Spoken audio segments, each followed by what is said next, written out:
Seguro que están deseando conocer la continuación de ese programa que dedicábamos a Irán en esta serie que se llama Desinformación y Odio, la geopolítica del antisemitismo, que nos trae David Benatar. Hola, David. Hola, Raquel, ¿qué tal estás? ¿Y qué tal a todos? Pues encantados de tenerte aquí. Seguimos hablando de Irán.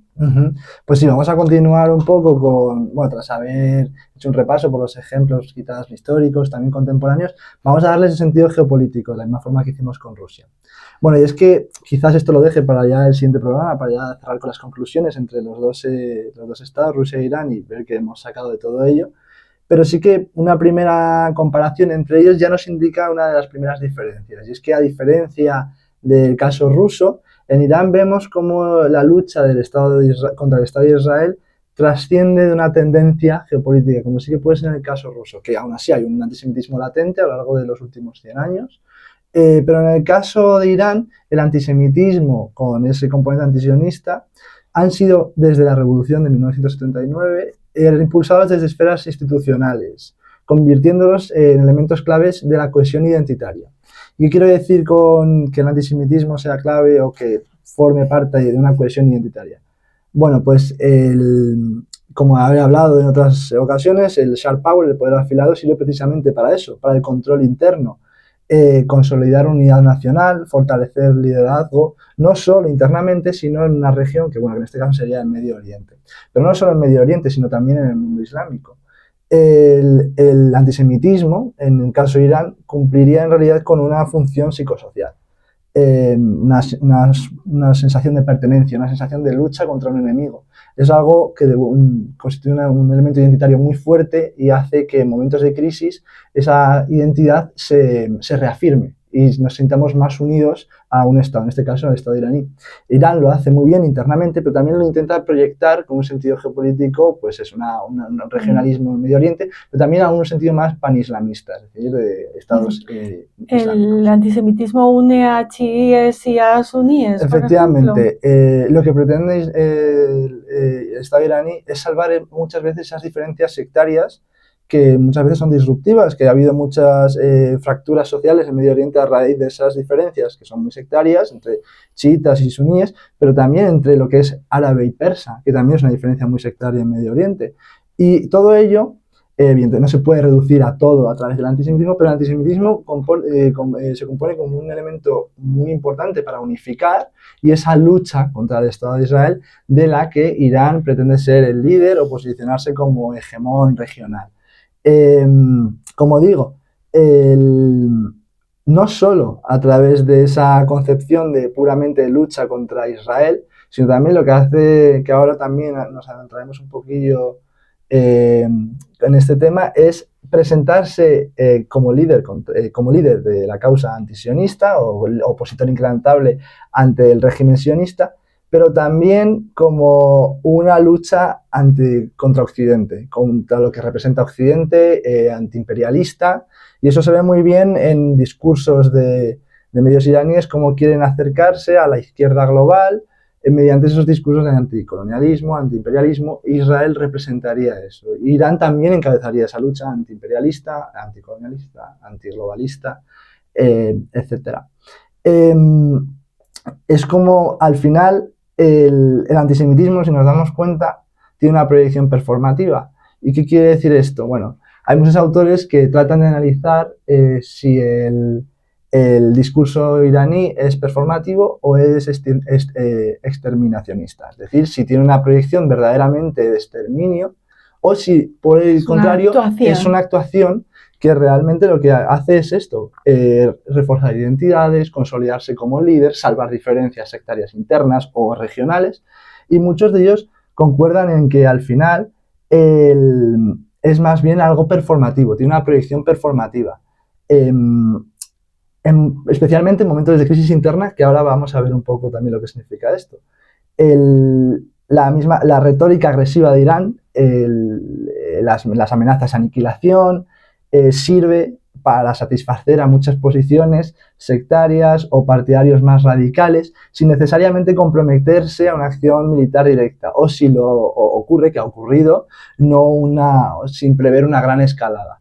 El discurso eliminacionista aunque es violento en palabras, no se traduce realmente en acciones que puedan desencadenar en un conflicto abierto en Israel, o por lo menos se entiende que no es la intención, algo que sería muy costoso y bueno, podría escalar muy rápidamente y no sería el objetivo. El discurso, esa narrativa antisemita, antisionista, es más bien performativa, es decir, complacencia, unión, identidad, algo que muchas veces, tristemente, me remonto a los primeros episodios, se deja al lado en geopolítica, pero tiene muchísimo peso.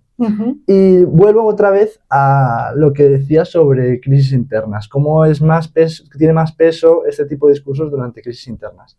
Y bueno, aunque no se perciba, o quizás nosotros no lo percibimos como una crisis interna, los acuerdos de Abraham, Irán los percibe en realidad como una amenaza, porque rompe esa consolidación hegemónica en el Medio Oriente, ¿no? Claro, ese enemigo común que estamos construyendo, que es Israel, no solo en Oriente Medio, sino en la visión panislámica, se rompe con los acuerdos de Abraham.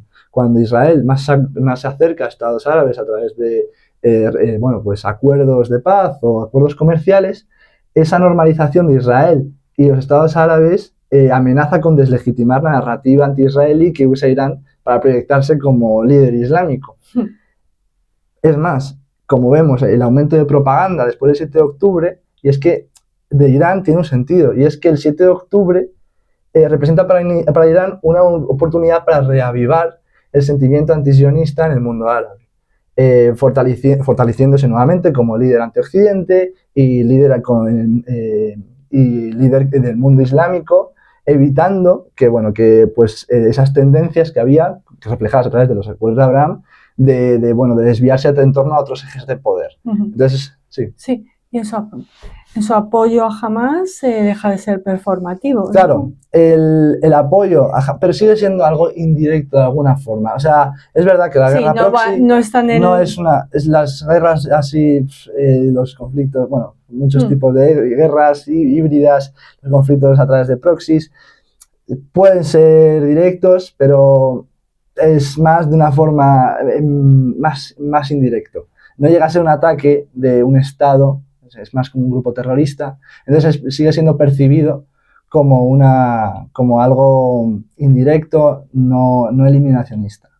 Ahora bien, evidentemente el apoyo el apoyo con el que cuenta Hamas por parte de Irán está más que demostrado.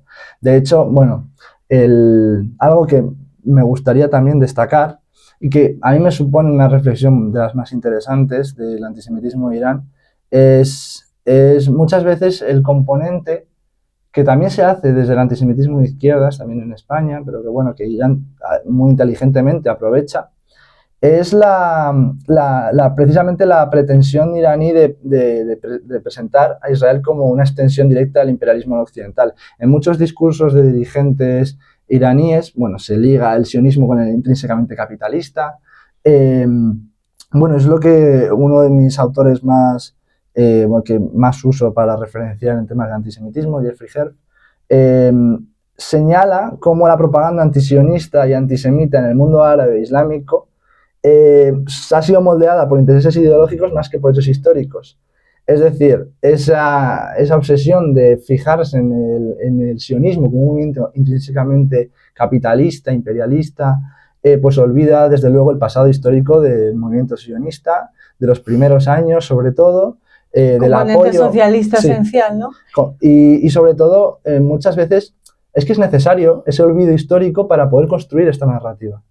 Pero claro, es un problema, es algo casi paradójico. La izquierda compra este discurso muchas veces desde posiciones reaccionarias ligadas a la extrema derecha, como en mi opinión es un movimiento Hamas, que es reactivo, es reaccionario, pero claro, muy útilmente compra ese discurso de propaganda pues que asocia intrínsecamente al sionismo con el capitalismo, que está desligado de la realidad y de la historia, que solo hace falta ver los primeros años del Estado de Israel, que el principal apoyo del Estado de Israel es la Unión Soviética, no Estados Unidos, como mucha gente pueda pensar, que es como que Israel existe por el apoyo de Estados Unidos y Gran Bretaña. Bueno, apoyaron, pero en cierta forma, recuerdo la guerra del 48, es la Unión Soviética la que aporta armas al Estado de Israel desde Checoslovaquia. El eje soviético, ¿no?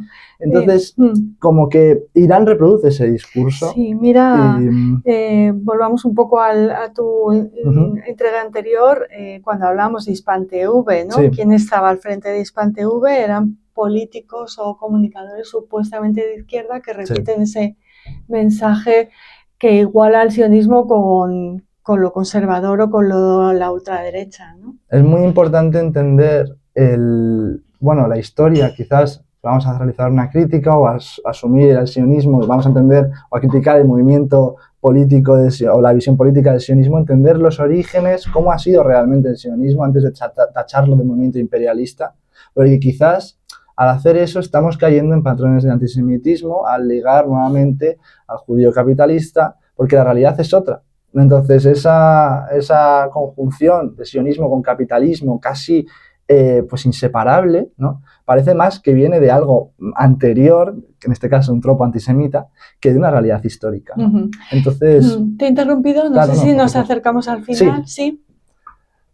Entonces, para concluir era eso, simplemente lanzar esa reflexión, en este caso el antisemitismo iraní, de poder discernir un poco o entender de dónde vienen los discursos y sobre todo quién está mandando ese discurso, cuál es la realidad histórica y desde la izquierda reflexionar, porque en este caso es la izquierda, la derecha también existen otro tipo de antisemitismo, pero en el caso iraní muchas veces es la izquierda la que puede llegar a adoptar ese mismo discurso o tiene más impacto en la izquierda global, ¿no? Entonces es importante, pues, cuando veamos el sionismo como un movimiento imperialista, racista, colonialista, pues vamos a darle una vuelta, vamos a ver el sionismo cómo se estableció y vamos a ver, y también importante entender el antisemitismo porque vamos a ver sobre antisemitismo qué es lo que se lleva diciendo muchas veces de los judíos. Y vamos a ver si encontramos relaciones entre lo que es historia y lo que es más bien un interés ideológico y que se ha moldeado por ello en vez de por la propia historia, ¿no?